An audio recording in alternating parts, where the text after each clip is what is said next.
Welcome, everyone. It's a Wrap with Rap. I'm your host, Ron Rappaport. Before we start, I would like to thank all our listeners, sponsors, and supporters that have helped to make this podcast so successful. The podcast is being heard in all 50 states, all provinces of Canada, and over 45 countries around the world. The podcast has been ranked by FeedSpot as one of the top 35 overcoming adversity podcasts from thousands of podcasts on the web in that category, and it's ranked by traffic, social media followers, and content freshness. This podcast features people who have overcome life's challenges and adversities, people who can inspire, motivate, and educate us on an assortment of topics. My guest today is Rob Lohman. Rob has been through the ringer and continues to press on. His life resume includes alcohol and drug addiction, gambling addiction, divorce, bankruptcy, mental health issues, suicide ideation, prison recovery, and transformation. Sober since 2001, Rob currently helps people suffering from substance abuse to find freedom from addiction and incarceration. Rob invests in the lives of those wanting to seek positive change, whether it's coming out of addiction, prison, or just wanting more for their lives. Rob is the founder of the Addiction Recovery Hub and host of the Beyond the Bars radio podcast. He is a dynamic speaker who shares an extremely powerful journey of persistence, faith, and inspiration. Rob is also the author of the Addiction Intervention book, which is #1 in 14 categories for bestseller and new releases on Amazon, as well as 2 other books, The Momentum Journey, Breakdown at Exit 63, and 101 Reasons to Quit Getting Drunk During the Holidays.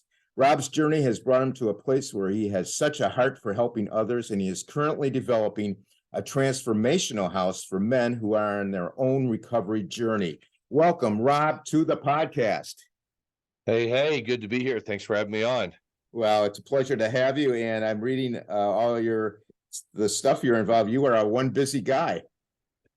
Yeah, I like to use the word productive. Busy is one of those words when people say, "Oh, I'm so busy, I don't want to talk to you." But when they hear productive, they're like, "Oh, what are you producing?" So yeah, I'm a productive guy, I like to say, but I am very busy too.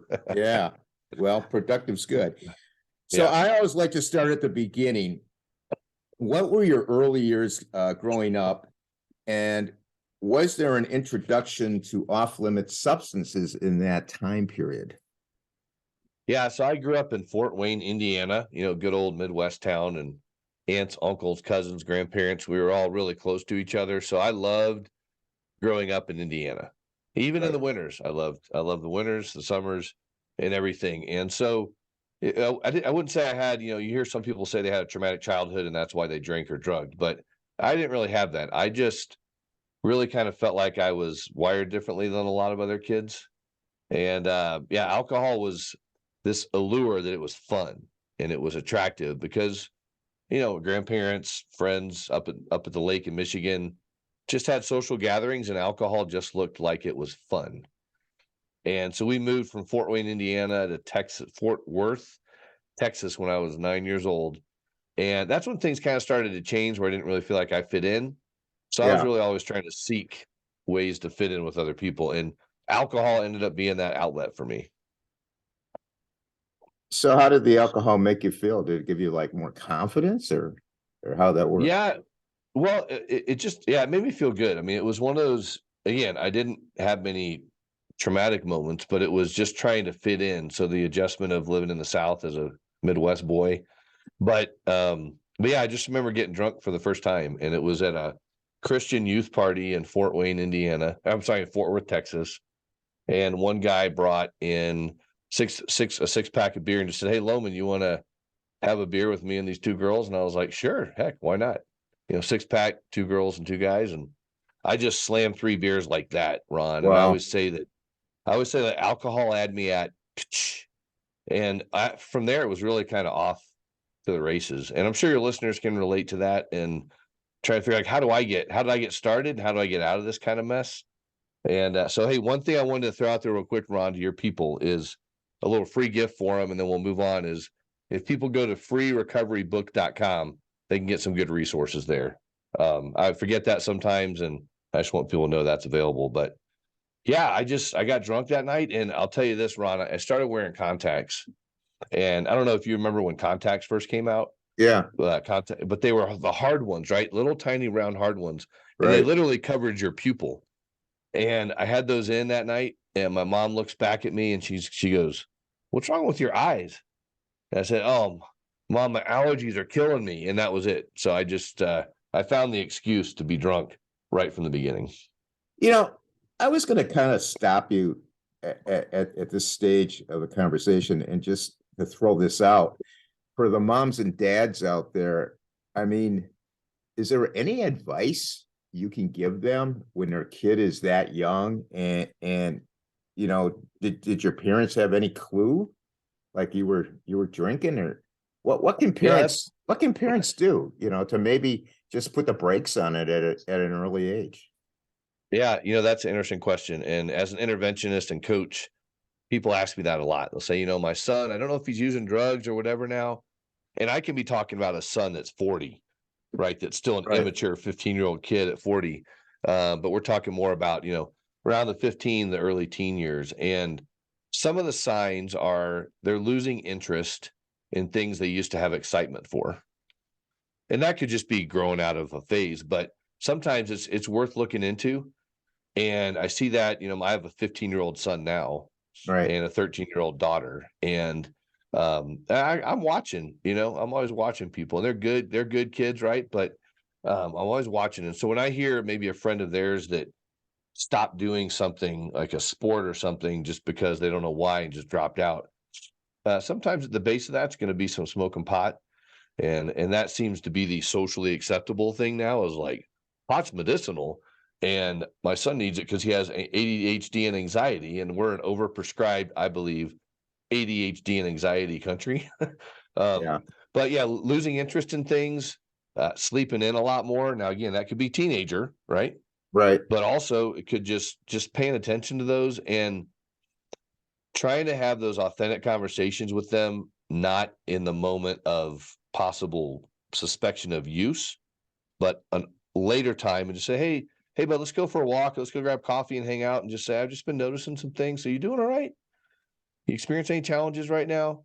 And if you can have that kind of relationship with them, then they can really open up and hopefully let the cat out of the bag that they're drinking a little bit or vaping, and the stuff in the vape isn't what it should be. So, yeah, lack of motivation and just irritability is another one. Again, we chalk that up to being a teenager, Right. but irritability and just sharpness and lack of interest are things to be concerned about. Okay. That's good advice. Now, I might be getting ahead of myself, but uh, when did you realize you had a problem, like an addictive behavior? Was it at a young age, or did you realize that down the road? No, in the beginning. I mean, I started drinking at 14. I started gambling at 15. And I was just kind of this all or nothing kind of guy. And it was just adrenaline and just kind of, woo, yeah, I mean, yes, so I like the rush, and I can look back on that now. And that was, you can look at dopamine depletion and dopamine issues, but the brain doesn't stop developing till we're 26.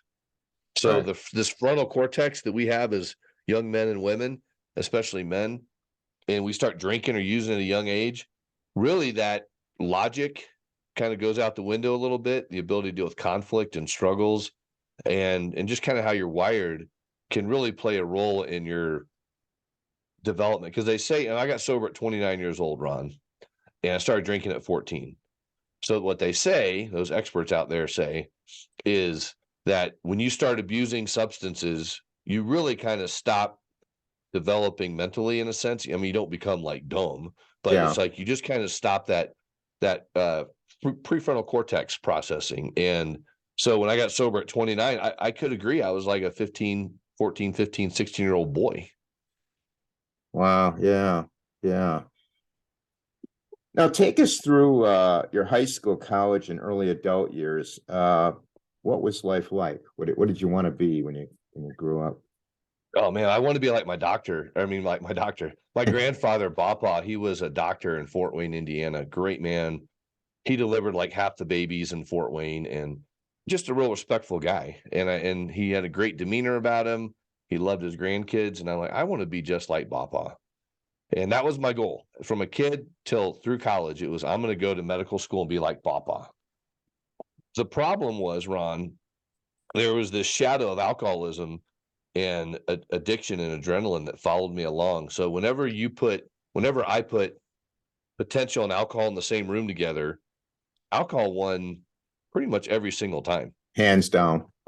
Oh yeah. I mean, it was, I remember, so high school was really easy for me. I mean, I had, straight A's and, you know, senior class president, just joined all these things, was a good swimmer. And senior year, I quit swimming because, swimming was getting in the way of my alcohol. Yeah. And I feel like I could have gone far, but who knows? I feel like then I'm playing God saying, oh, I could have gone really far if I would. Well, I don't know. But so I quit swimming senior year of high school and then went to college, and it was like game on. I mean, I was free. My parents weren't there. They were paying for college, Yeah. but they weren't there with me. And for a guy that was dealing with insecurity, but yet you couldn't tell that on the outside, I can look back and see I probably suffered from some depression, but you couldn't tell it on the outside. Right. And college was just, it was just wild. I mean, I couldn't remember sometimes if something happened freshman year or junior year. And I just was a wild party guy, but I held it together, somehow graduated in 4 years, you know. And I remember on graduation day, Ron, I was sitting there, and when you go to college, you have your GPA and your major, and then the rest of your GPA. And if you don't hit the GPA in your major, you can't graduate with that degree. Right. And I'm sitting there, and I've got both sets of grandparents. This was back in Indiana, so aunts, uncles, cousins, they all came down, and nobody except for me had a clue that I may not graduate. Wow. And Talk I about am just pressure. oh man, I'm freaking out that morning. I totaled my car before my senior year in a drunk driving accident and just put on a lot of weight my senior year. And the first thing my mom said to me, or maybe the second thing, was, wow, you've gotten big. And I was just a big, heavy guy, and just beer and food. And I'm sitting there on that morning of graduation. I still don't know if I'm going to graduate. And my professor calls me in and says, Lohman, get your butt in my office. I'm like, all right. So my heart's pounding. I'm going to his office, and he sits me and he's like, what have you been doing all year? I said, what do you mean? And he pulls out it was a 5-page final, and each page had a grade on it. And he goes 99, 100, 97. Like, he goes, I've never seen a grade this high in all my tenure here at DePaul University. What the hell have you been doing?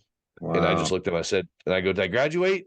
He goes, yep. And I just ran out of the office and went to graduation. Never told my parents that story until years and years later. But college was a big blur, and there's definitely I've worked through the regrets in my life, and that's probably one of them that I just, I didn't get it because I was too into my addictions. Did during your college years, was there any did the alcohol play any behavioral issues for you? Was Oh there any yeah. yeah. Can Yeah. you I mean, talk about that or any? yeah, I was just a liar, a manipulator. I could talk myself out of situations I got into very easily. I would work on, like, I remember I got in trouble my freshman year and almost got kicked out of school. And that was like towards the beginning of school. Yeah. And I just remember I didn't know how to tell my parents. And I sent my mom a cassette tape back then, those cassette tape things they had. Sure. Sent her a cassette tape and just was, oh, school's going great and all this stuff. I said, oh, by the way, and I just kind of confessed at the end of the tape. What a horrible way to tell your parents you got in trouble. But yeah, for me, it was just, what I needed to do to just skate by. So what was the quick fix? Because again, I was a gambler too. Um, and what could I do to just kind of manipulate situations? And I wasn't like a total jerk by any means, but you just couldn't tell the stuff was going on behind the scenes. Externally, Yeah. you had other fraternity brothers and people that were a lot worse than you that drew the attention away from you. But yeah, my behavior was just erratic, drunk driving all the time. A couple overnights in jail in college. And I mean, and inside I felt it, it was almost like I had convinced myself that God was keeping me alive for a bigger purpose. Yeah. and I was kind of sort of indestructible in a way.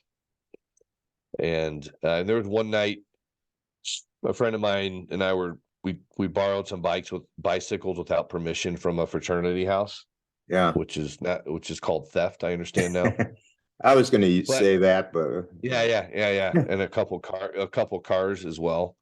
But you just live for the moment. And I remember one night we rode our bikes out to the rock quarry in Greencastle, Indiana, and it was like a 200-foot drop if you went off the edge, right? wow. And I'm riding my bike, and tripping on acid and drunk. And my buddy Vince at the last second tackles me off of my bike. The bike goes off the edge Wow. and just went down. And it was one of those moments like, holy cow. And we just went back to the party and just kept going. Like it didn't even faze me.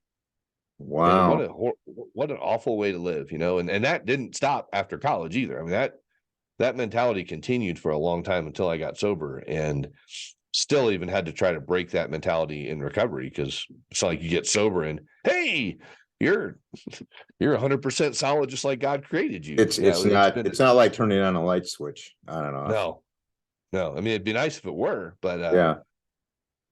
yeah, the part of the journey's in the struggle. So what's going on after college? Take us through that. And I think you went to Vail, didn't you? Yeah, I sure did. Yeah. So after college, I always had this dream of living in Colorado. Again, the allure of Colorado. You see the movie, Dumb and Dumber, and all those cool ski Yeah. movies and stuff, and you're like, oh, that looks like a great place. So we bought a week-long trip to Vail in our senior year fraternity auction, and came out to Vail, and I'm just thinking, man, this is where I'm going to go. My parents are thinking, we just spent like 125 grand on college, and you're going to go to Vail to figure out what you want to do. Yeah. So they gave me permission to go as long as I had a time limit, like 18 months, and I was out. Okay. Right, I had to go back and get a big boy job, and I just went to Vail, and I was 215 pounds. Became a bouncer at a bar, and it's the same story, Ron. I mean, it just went on. The party continued, and Vail was just one of those things of multiple jobs, quitting, just drunkenness and having fun, quote Now, unquote, with air quotes here, fun if you're not watching the video. wasn't there something with a car? There were a couple things with cars. I'm not sure which one you're referring to, but there was when the car got stolen. Is that the one we're talking about? No, I haven't heard that one.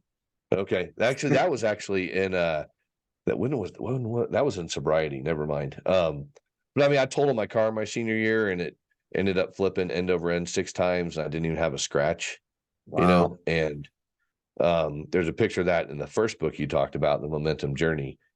But those were the moments, right? I mean, I should have died multiple times, but Vail was just one of those things. And I got the call from my parents and was like, hey, it's been 18 months, time to come home. And I was like, yep, time to come home. So I met the girl of my dreams out there, but I was very shallow in my relationships, because as an alcoholic or an addict and people that live for the moment, the ability to go deep in intimacy almost vanishes. Yeah. And so I remember my girlfriend at the time saying, I just feel like we're just roommates and just friends. Like there's no depth. Because I didn't know how to go there. Right. I was afraid of conflict, and had to work through that in recovery. Just because I was, in a sense, like a shallow man because of my addictions, I could just let relationships go, and they're, oh, okay, well, that one's gone. And here I am, like a guy that grew up in the church, right? And this Christian guy. And I was like, never Right. didn't live that for many, many, many, many, many, many, many years. But I always believed I was saved, if you will. I just never chose to live the Christian life as laid out for me. But I always knew it was there and available. I just didn't want to go that route. And so I moved from Vail to Texas. Again, my parents still living in Fort Worth, Texas. I moved to Dallas, became what was I doing? I was working for a bank at the time, like a personal banker, and started this journey in commercial real estate, went back to get my MBA. I started wanting more for my life. The girl I was talking about decided that she wanted to go a different direction. And I was like, oh man, let that one go. She was a good one. Wow. And you look back on some stuff, you're like, what if? But then again, that's playing God, right? You're kind of like, well, Yeah. you don't know what if, but that's where you were at the time. And I ended up meeting a good alcoholic girl in my dreams. We get married in my addiction, different type of drinkers. I could function, and I do not like the word functioning alcoholic. I'm just going to say that right now, Okay. because the reality is you're not functioning. I mean, you might be functioning and not getting DUIs and losing jobs or relationships, but you're not functioning because you're under the influence of substances all the time, right? Yeah. So even though there's success and there's money in those things, it's kind of this, when I do interventions with families, I'm like, well, but he's a functioning alcoholic and he's really successful. I'm like, yeah, but every time he drinks, he gets a DUI twice a year, or every time they do this, this happens. Or when they run out of alcohol, they're a jerk. It's kind of like, are we really functioning? No, we're living this kind of like looking at a heartbeat monitor. It's kind of just this steady, you're kind of dead, but living. So it's And kind that of was like me. it's like an existence. Yes, an existence Yeah. with substances. Because when the substances go away, you're a different person. And with the substances in, you're a different person. And so for me, again, I had my job. Again, I was gambling a lot too, married, just a bad dysfunctional marriage, really, and ended up graduating with my MBA in 2001, moved back to Indiana to work for my uncle in commercial real estate. And one of my thoughts was, um, again, dysfunctional relationships, right? If we move to Indiana, our life will change. Like if we relocate, then our life will get better. Yeah. And guess what happened, Ron? It The didn't two get better. the two problems came with ourselves, and that was us. Yeah. And so I ended up getting divorced. I really started wanting more for my life. I mean, there was something churning inside me, like this existence sucks. I've almost died in car wrecks. I've spent night and overnight jails. I've had success in business here and there, but I'm just this smoldering discontent of a man. And so I decided that I won't get into all the story there, but I decided that just being married wasn't the best option for both of us. Right. And so we ended up getting divorced. I kind of went on a free spirited couple months, and then I decided I'm going to stop drinking. I'm going to go to AA, and that was my out. Right? I heard about AA. I've had family members, older than me in the recovery. I was like, I'm going to go to this group of people and check it out. And I went to this meeting, and I'm not. Some people say, well, if you're in recovery and you're in AA, press radio and films, you never mention what program you're in. Well, this is my experience, and it's not everybody's experience. But for me, I was like, AA is not for me. People, they're smoking, they're talking about how life sucks being sober and all these things, right? And I was like, I'm done with this. I'll just do it on my own. Well, the bottom line is, Ron, after I got sober later, that meeting I went to that I thought was a smoking meeting, they've never smoked there. It was a speaker meeting. It was the best meeting in Fort Wayne. I just heard what I wanted to hear, so I Yeah. didn't have to go back. And I didn't go back. And I went on my own little bender for a while, but God was getting a hold of me. He was shaking some trees, and I started dealing with a lot of suicide ideation, where I would be driving down the highway and I'd see my car veer off the highway and explode, and I'd be dead on the side of the road. And I'm like, man, what is going on with me? Yeah. I'd be crying at night sometimes, but I was so lonely and desperate, but I had so many quote unquote friends, right? That I could do stuff with. So externally, again, things looked okay. Internally, I was emotionally, spiritually, and financially bankrupt. Like I was just dying inside. And one night I was hanging out in a bar in Fort Wayne. I'm back in Fort Wayne again. I keep going back to Fort Wayne. Just say this, I'll never go back to Fort Wayne, Indiana to live again. I mean, unless God calls me there and I have to go. But I You loved it kept in the you kept summers. Yeah, I circling don't. back. You kept Yeah, coming back there. I did. I mean, that's home. I mean, I loved Fort Wayne, and that's where I started my recovery. But this night I was hanging out in the bar, and I drank and drove 8 nights a week, Ron. I was your designated drunk driver. Never got a DUI. Talked myself out of 3 of them, right? But never Wow. got one. and hanging out in a bar this night, and all of a sudden, it was loud music. It was tons of quote unquote fun, lots of girls, just everything, right? And then all of a sudden, the bar got completely dead silent. Like you could hear a pin drop. And I audibly hear the words, "You're done." And then the bar got really loud again. And I looked at my buddy Sean O'Brien, and I was like, dude, I got to go home. I think I'm finally done drinking. Like, I really felt like God was answering my prayer to quit drinking. Right. And I drive home, like, kind of like two different guys, like the guy that feels like he's sober and just transitioned to a sober life, and then the guy that's really drunk driving the car. And I get home, and the next thing I know, I'd put 350 pounds on my barbell on my workout bench in my living room, picked up that barbell, unhinged my elbows, and just dropped the weight across my chest. So you were And that was, trying to end it. yeah, unplanned, and that was just like an autopilot moment. But what happened in that moment was, as my elbows were unhinged, the way I kind of describe is I feel like God kind of stopped time in my apartment and looked at my dog Jake and said, "Go save your dad's life." And he kind of revealed himself to me through my dog. And my dog was just looking at me and nudging my head, my knee with his head, and just looking at me like, "What are you doing?" And my first thought was, "Who's going to feed you tomorrow?" You Right. know? And I'm like, "What about my mom and my dad and my brother?" And just started thinking about the good stuff. And so God, with all, his might and strength and purpose in life, put that barbell back on the rack.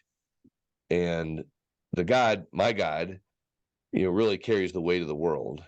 And he did that night and put that weight back on the barbell. And I slept in peace that night. And I'm a guy that could drink up to 2 bottles of scotch in a day, just all day throughout the day in sales and marketing, right? And he took that guy to that next morning, woke up, my aunt took me to an AA meeting, and God just removed the obsession and compulsion. Like, I've never had a craving since June 8th, 2001. Through all of the chaos in recovery, I've never had one craving. And that is all 100% God. From the substance abuse addiction, he took that away from me on that day. So let me ask you a question. When you stopped the drinking, did you have like the normal side effects? Did you need detoxification or anything? Or? No, it was literally gone. Like, I'd never. And again, with interventions and the stuff I do now and seeing people go in and out of detox and all that, Yeah. like, I never went through detox or anything. It was like I had never, ever touched a drop of alcohol my entire life. And I haven't cared to even touch it since then. When you had that barbell incident, uh, did you call anybody? Not that evening. I mean, that was at 1:30 in the morning-ish, or early in the morning, right? But that next morning, yeah, I ended up, forgot that part. Thanks for asking that. Is I meant to call my Aunt Carol, who had been sober for about 25 years and lived in Fort Wayne. But I accidentally dialed my parents' phone number in Texas and just said, basically, "Mom, Dad, I can't quit drinking and gambling, and I need help." And my mom says this, and my dad was on the phone too, but she brings up the fact that we just cried for like an hour. Like, I cried. It was the first time I truly, authentically, from the bottom of my heart, cried out for help. And then that's when then I talked to my Aunt Carol. She came and picked me up and took me to an AA meeting in the back of a bar in Fort Wayne, Indiana. And man, I walked in there and people were doing just like that. They had a great smile like you do. They were Right. laughing, and they were happy being sober and happy not being under the influence of alcohol. Now, they said recovery is not easy, but these are the steps we do. And I saw God on there, and I was like totally cool with that. And God for me is Jesus Christ. And I saw that. I was like, okay, I can look at this recovery through that lens. And I just did everything they told me to do. My sponsor said, "Hey, what makes you happy?" And I said, "Milkshakes, without a doubt." And he goes, "All right, 12 o'clock every day, I want you to go get a milkshake." So I left work at 12 o'clock on my lunch break, walked down the street and got a milkshake, and just started going to meetings and meeting all these people from all different walks of life that just didn't want to die from addiction, right? Right. And back 21 years ago, that's kind of all there was. It was like AA, that was kind of it. Right now we have things like just smart recovery, celebrate recovery, AA, NA, CA, OA, AA. I mean, all these different recovery type groups. And they all have their purpose in recovery. And I say a timing in your recovery. And, there's some struggles I have with some of that now, this far down the road.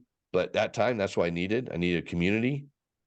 I needed people to tell me what to do. I didn't need to give me suggestions. It was like, do this. I was like, okay, I'll go do that.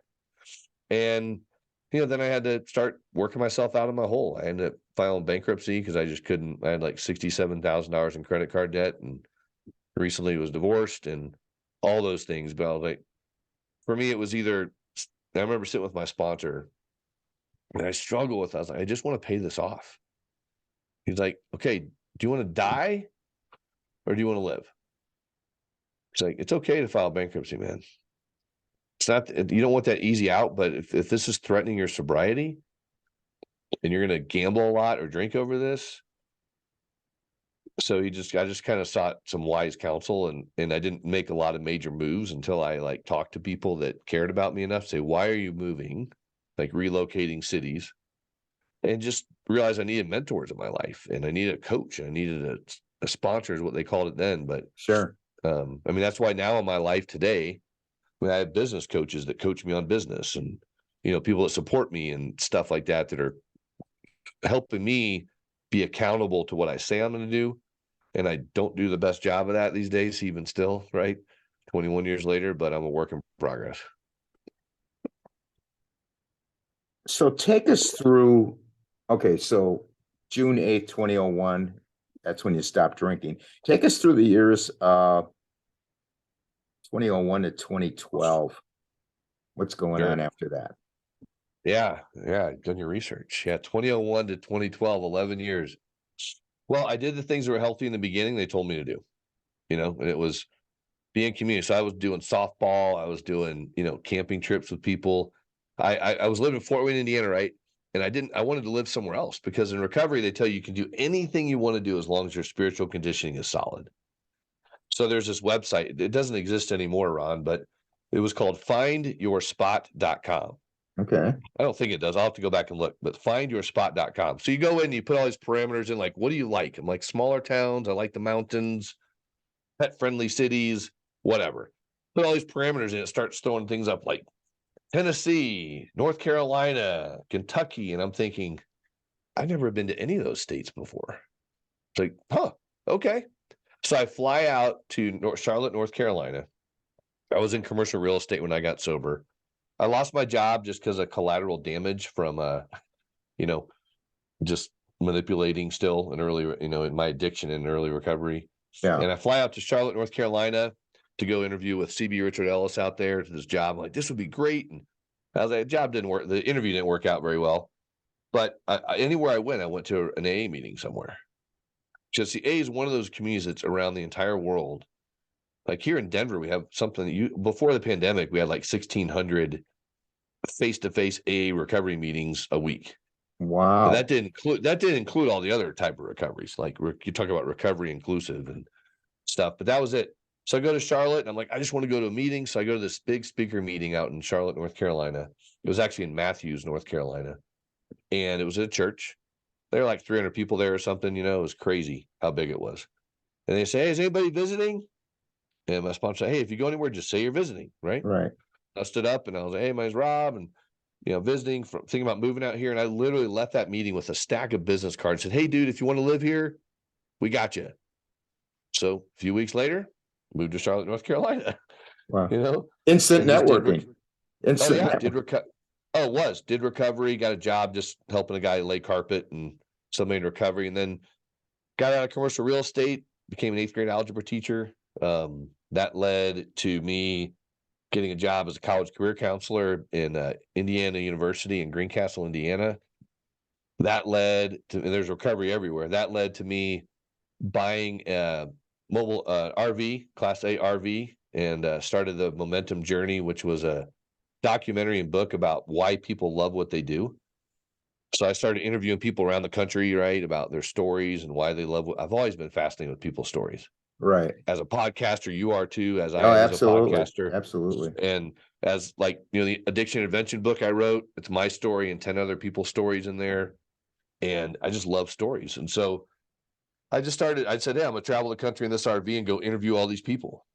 Okay, You is know, that, is that where you came up with the title, The Momentum Journey, right down yes. at exit 63? Yeah. Yeah. So if you go on YouTube and you type in the Momentum Journey, you'll find a 19-minute documentary I did about these people I interviewed. And I love the word mojo. That's how Momentum Journey started, was the word mojo. Oh, okay. And so I left my secured job because I always call myself a passionate broke entrepreneur. I always have ideas and most of them didn't work out. Yeah. Well, this one, I had this RV and had 2 recent college grads that came with me. And, on day 1, the RV died 7 times. It's in the Wow. documentary. It's in the documentary. It's in the book. The book is only available from my closet. It's not available on Amazon really anymore or anything like that. It's a really cool book and a cool story. And see, everything leads into something else, right? Yeah. I just believe that. I mean, college career counselor, got fascinated with people's careers, left to do that. The night the RV broke down, if you've ever traveled on I-70 before near Effingham, Illinois, there's a huge cross on the side of the road. It's like a 250-foot tall cross. Like, you can't miss it. Billions of people see it every year. And the night the RV broke down, I saw that cross and it was like slow motion. And we're going 60, 70 miles an hour, but it was like slow motion to me. I'm like, man, that meant something, but I don't know what it meant.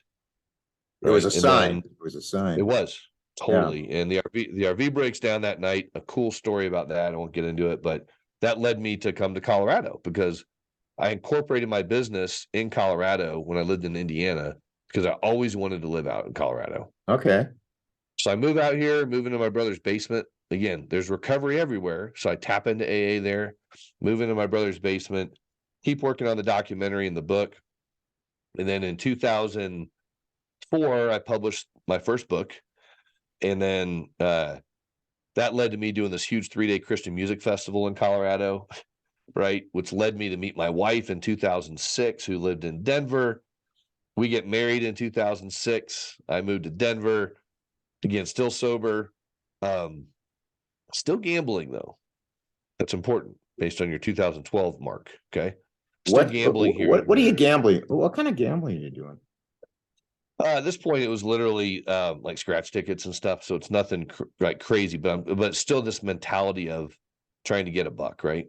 Yeah. And so that's still going on behind the scenes. And then my son's born in 2007. Beautiful blessing. Zeke is awesome. He's 15 now and loved being a dad. And then 2008, I end up, so 2007, 6, I'm still doing this 3-day Christian music festival in the mountains of Colorado, right? Right. But I live in Denver.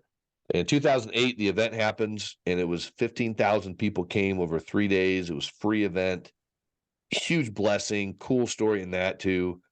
But that was really hard on our marriage. See, because there wasn't a whole lot of income doing a free 3-day Christian music festival. Right. Right.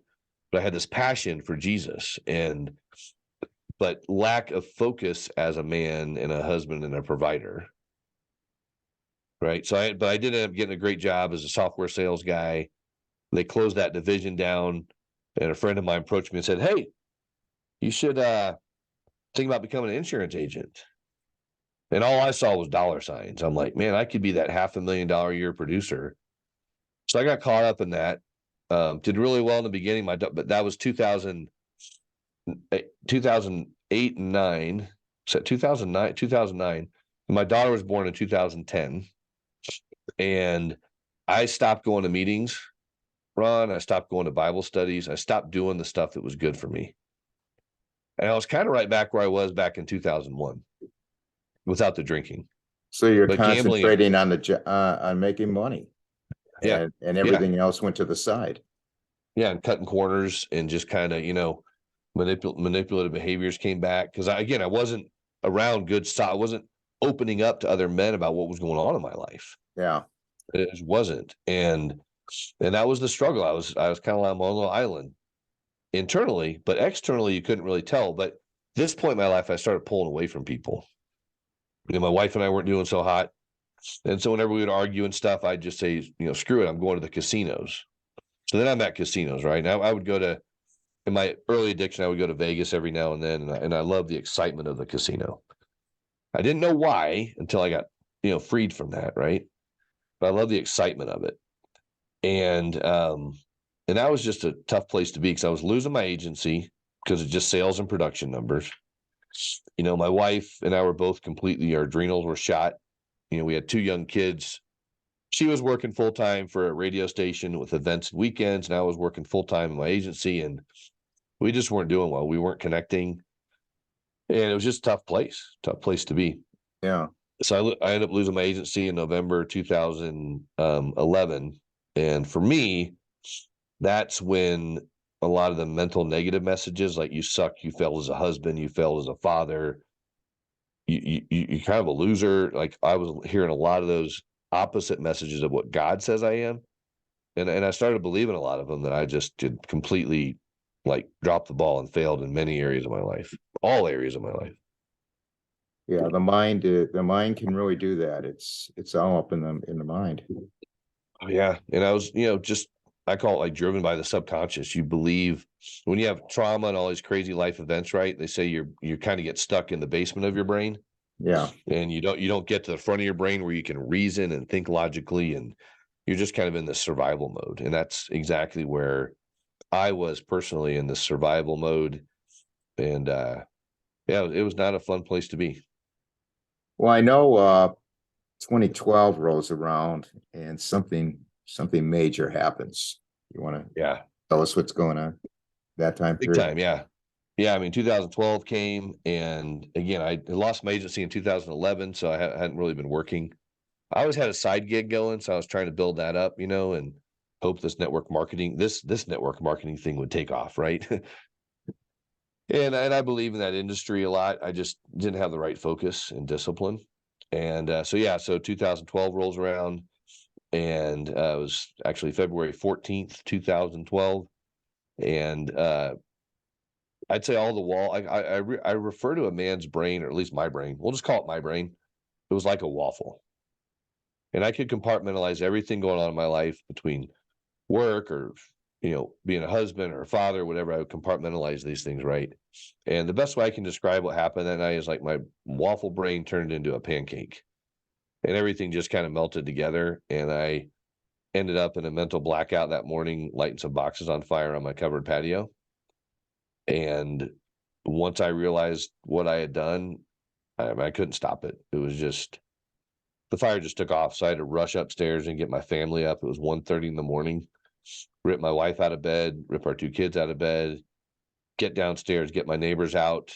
And yeah, long story short, the whole house, or the townhouse, pretty much went up that night.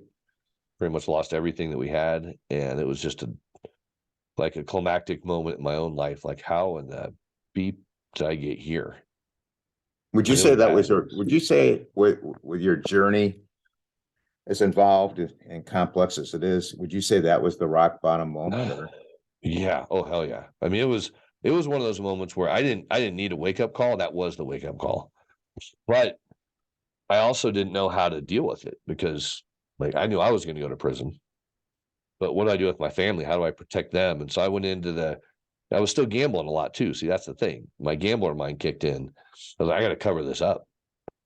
So I lied about it to everybody, right? And even the next day, when the fire investigator came, our neighbors were talking about some kids that had been like screwing around on their porches, and someone tried to kick someone's front door in a couple days before that or whatever. And so there were all these signs like, oh yeah, okay, I could probably get away with this.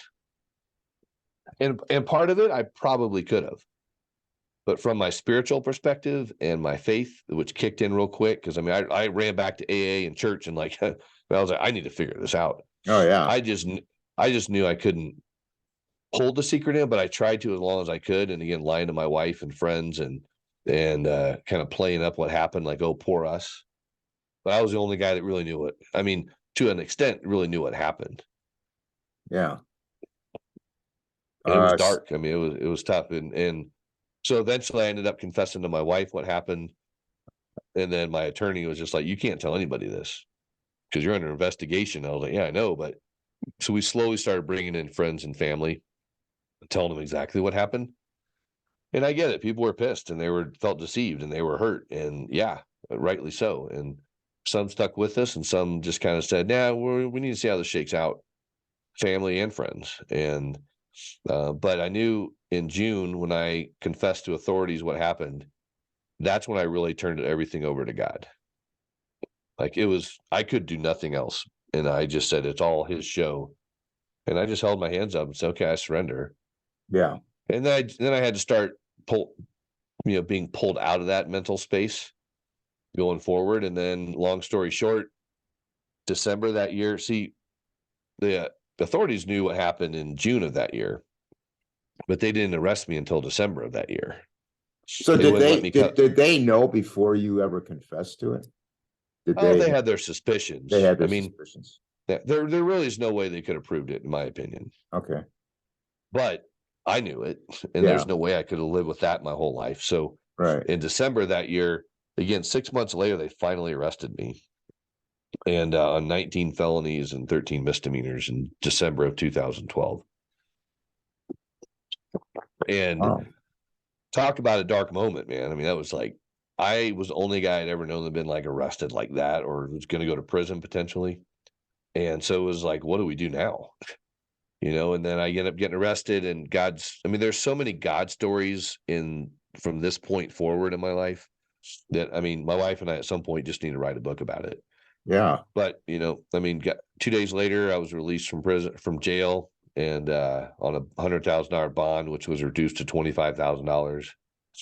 And 8 months later, in July 8th, 2013, I was looking at 2 years of work release to 56 years in prison was my open sentencing that day. And you talk about turning over to God and letting him control the outcome. We had no clue. And the courtroom was filled with friends and family and pastors. And the judge, which I know was God just blessing me with going to prison instead of work release, sent me to, total of 13 years in prison was my sentencing back in 2013. Oh. Obviously, we're not to 2026 yet, so that's not the story. Yeah. But we thought I was gone for 13 years, or it was 8-year charge with the 5-year charge, right? And it was kind of like we didn't know how this was going to shake out. But over time, we learned how to navigate the system.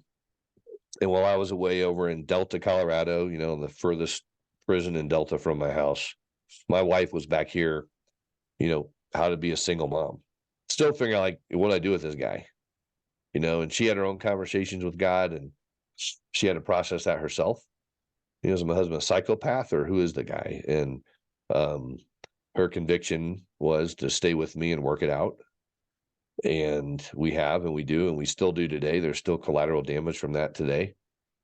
And but while I was gone, I did everything I could to be a dad to my kids, like doing their homework with them on the phone, and like their school sent me their homework ahead of time so I could do it with them. And I had to make the best out of the worst moment of my life. And so I was all about Jesus at the time and poured into my faith, figured out, is the Bible real? I've grown up with this my whole life. I've never read it. So just studying and reading and becoming a student again.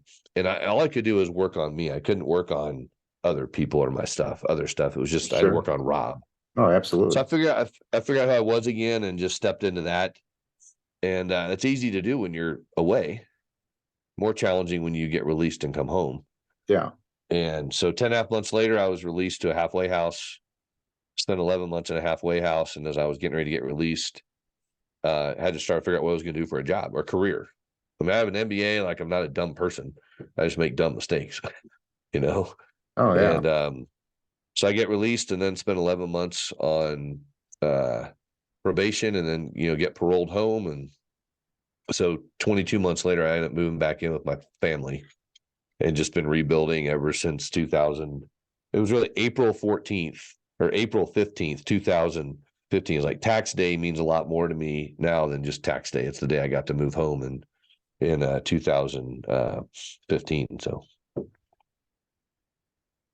So when you were going through all of this, Did you ever go back to drinking?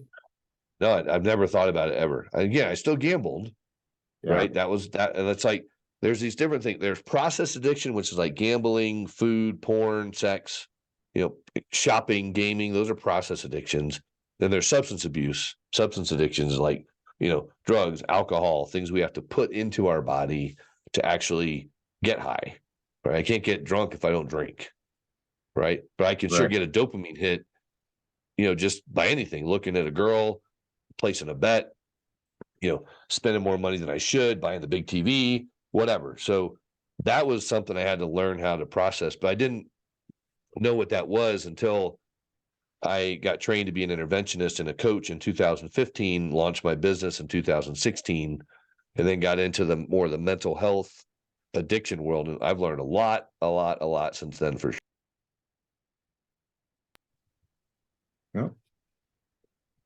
Yeah, I learned a lot. Sorry, I was coughing there, so I muted it real Okay. quick. But yeah, but it was I've learned a lot, and I've grown a lot, and I've fallen short, and I've risen up, and sometimes trying to figure out what God's doing in my life still today, right? And then stepping into what I feel like He's called me to do, which is helping families. Like I love Yeah. helping families break the cycle of addiction. That's why I've written 2 books on that, and just do podcasting and really try to do You that. found your But I purpose. mean, You found your purpose. yeah. I mean, recovery hasn't been easy, and a lot of times, purpose, passion, and um, pocketbook don't always add up, right, for people. And it's this journey of, is this what I'm supposed to be doing? I've gone through that the last, 7 years of, these seasons of dryness and then seasons of success. And it's just kind of, Yeah. not everybody can afford intervention, but everyone needs help, right? So I just committed to help anyone that calls or reaches out, whether they can afford it or not, to an extent. But mostly I wrote the book on the addiction intervention book. So I love the intervention process and helping families understand that. And how can the family find freedom, even if their loved one doesn't choose freedom from the addictions? How do they find freedom with healthy boundaries and live their life and don't just drop everything the minute Billy gets drunk and calls for help? It's like, well, Billy, we've given you the resources, we've given you the tools, man. Now it's time for you to use them, because we're not running to your rescue again. And that is hard for people, right? Because if I don't do this, then he'll do that. I'm like, you don't have as much control as you really think you do. But we think we have control, that if I do this, they won't do that. It's like, well, control is an illusion. Trust me, I know that.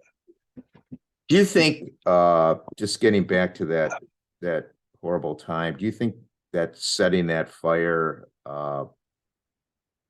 was intentional on your part, or absolutely unintentional? I mean, was there something driving it, or? There was not one thing that said, hey, this is a great idea, Rob, go do that. And that's Yeah. why I talk about like being driven by the subconscious and the waffle brain to pancake. It literally was, if I would have been thinking logically, there's no way in heck that would have happened. Like, Yeah. this is a really bad idea. But there wasn't this moment of like, hey, go grab that and do that. It was just kind of, I remember what happened was when I was sitting on the couch, I was looking for working on my side business, right? And looking for a job. And then I just got this case of like, screw it, I'm just going to clean the house, because it was totally a mess from something that Okay. happened the year before. And it was just clutter everywhere. And I never actually really knew how much clutter bothered me, but it messes with my head. Even Okay. still today, like I don't like having a really dirty house. But I've Yeah. got kids and we're active, and wife, and it's like we're active, right? So I've had to really process through that. But clutter like screws with me a lot, even when I had my insurance business. But I didn't know that at the time. And even that day, we watched this movie called 7 Days in Utopia, which is a really inspirational movie. Go watch it. It's a great movie, people. But in the movie, there's the guy that no matter how good he does, he's never good enough for his dad. Even if he won like the golf tournament. It's like, well, yeah, you sliced it on hole number 5, even if you won. That was not my situation with my dad. But that is the way I felt in my marriage, that I could never measure up. That was my own stuff. See, we can blame other people all we want to, which I used to do. But when we own it, it's like, hey, man, you're the one that believed the lie you told in your head. And so I related a lot to the negative part of this movie, right? That you suck, you failed, you'll never measure up. And even when I watched that movie after this, so I actually watched the movie in prison when I was in Delta. I couldn't finish the movie because my heart hurt so bad because I let myself believe all these lies about myself. I had to take a few days of wait to go back and finish the movie. So there's that going on. There's losing your business. There's all this stuff going on. So I can't sit there and say I did it for one reason. Right. And some people don't like that answer. Like, Yeah. well, I couldn't sit there and go, I did it for insurance fraud. Right. Yeah. Well, you're That's being not, honest. Yeah. yeah. It's like when you're driven by the subconscious, we do stuff, and we're full of trauma and things that go on in our life. And I've heard crazy, crazy stories. I mean, there's, friends of mine who used to be like, well, what the hell? Why would you do something like that? Until they had their own mental breakdown in their own life. And they're like, holy crap. Now I can understand. I Yeah. understand you more. It And can if you've happen to never been anybody. there, yeah, it's like you never been there, don't judge. But Right. that was how my mental breakdown manifested itself. And thank God nobody got hurt Yeah. physically, emotional Yeah. damage, right? Physical damage, but nobody got hurt in that fire at all. But again, there was the community damage and the fear of what's going on. Like, why isn't their townhouse being remodeled yet? Like, it's affecting all of us. And nobody knew the truth, right? But the fire investigators knew what happened in June because we told them, and they didn't arrest me for 6 months later. I mean, imagine how my neighbors would have felt if they would have known that in June instead of 6 months later. Yeah. So what besides raising awareness to drug, alcohol, gambling abuse can we do to fix these problems? The United States is 5% of the world's population, but we consume 70% of the world's prescription meds. We represent 90% of advertising on television in the world for prescription drugs. We lose 800 per day from suicide, alcohol, and drugs. Overdoses have skyrocketed to above 100,000 a year. How do we fix the problem? Let's talk about your program, your book, your website, your coaching techniques. Mm. Wow. I mean, you look at our culture, we have the easiest access to mental health counselors around the world. We got telehealth everywhere, right? We have the easiest access, the most counselors, the most therapists, the most recovery programs, the most treatment centers, all this stuff, right? But yet we still have this horrible epidemic everywhere that we go. Right. So what is the answer, right? And I feel like a lot of times we're looking at these things in the wrong places. And I want to go back to what I said earlier in the show about kind of like AA. Like, I love AA and NA, like those programs work.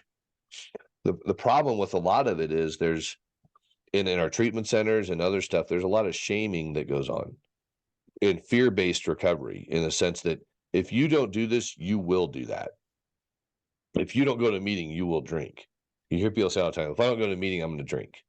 Or if I don't go see my therapist, I'm going to do this to myself, whatever.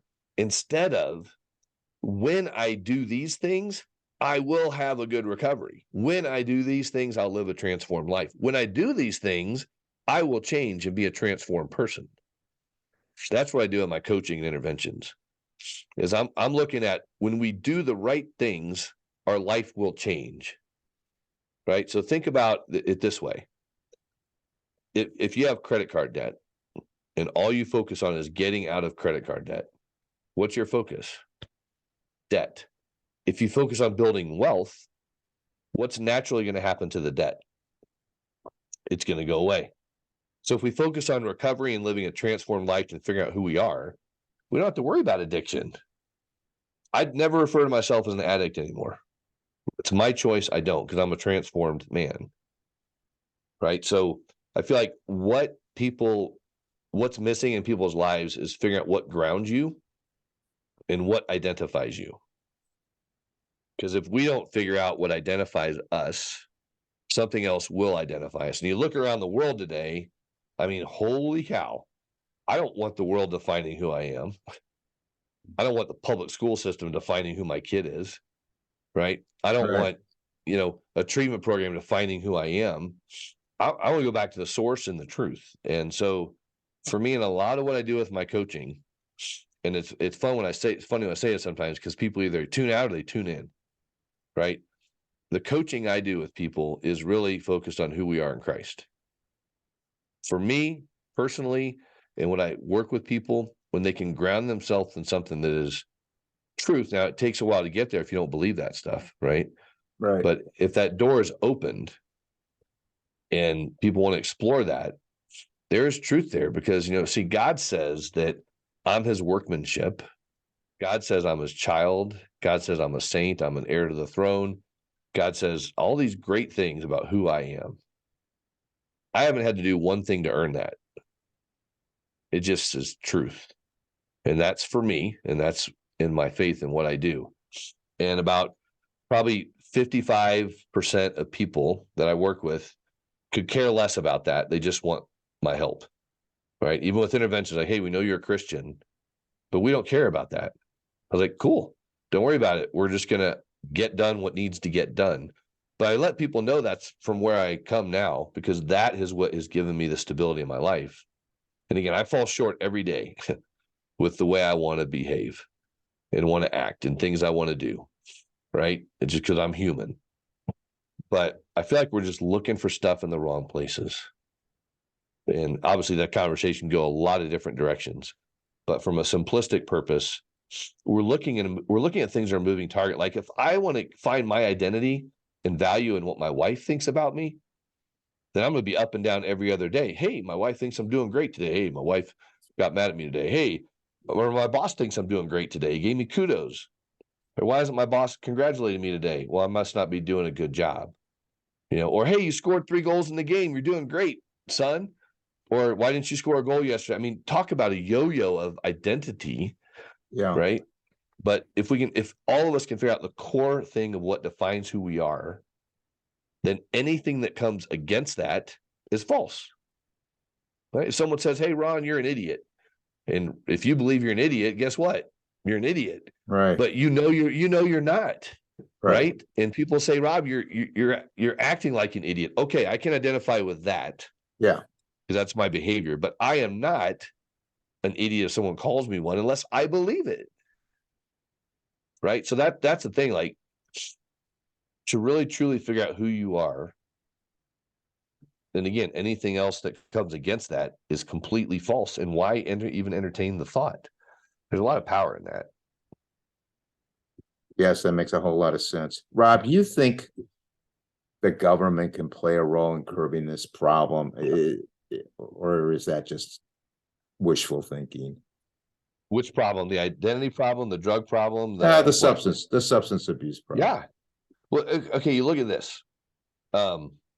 If you look around our country right now, there are so many things. Like the last ballot we had here, like round of whatever voting here we had in the Jefferson County area, was so many things about like alcohol and psychedelic drugs, and grocery stores can sell wine now or not. And it was like, let's have wine delivered to people's houses. It was like all around the convenience of substances and trying to like get to the core of things. But I feel like you have people are hooked on opioids, right? Now, to get off opioids, you can get hooked on Suboxone, which saves a lot of people's lives. There's a lot of benefits, pro and cons, right? But here's this drug created by a drug company to get people off drugs, but now they're dependent on this other drug. Some people for the rest of their life, mentally, they think they are. Then now they have to stay on this other drug, which is a lot harder to get off of than the original drug. And it's this cycle of like, dude, I believe people can find freedom without substances to control substances. Now they're needed. I'll say that for some people, it's just needed. If somebody get on Suboxone or something like that and stop shooting heroin every day and get functional in their life with a plan to get off it and live a life off of substances, great. But I feel then we get in the cycle now of, well, if you don't do this, then you're going to do that. Instead of if you do this, then you will be able to do this. And so, yeah, I mean, I think, trading one drug for another drug, is a thing that people can get stuck in that cycle. And you got methadone clinics popping up all over the world. You got now regular doctors can just prescribe Suboxone because they don't have to be psychiatrists anymore or anything. They can just a regular doctor can like what I don't know. There's like this is all new, right? There's a whole way you can go down this thing. But I just feel like, yeah, I mean, could the government curb it? Sure. But where do you start? I mean, it's big pharma.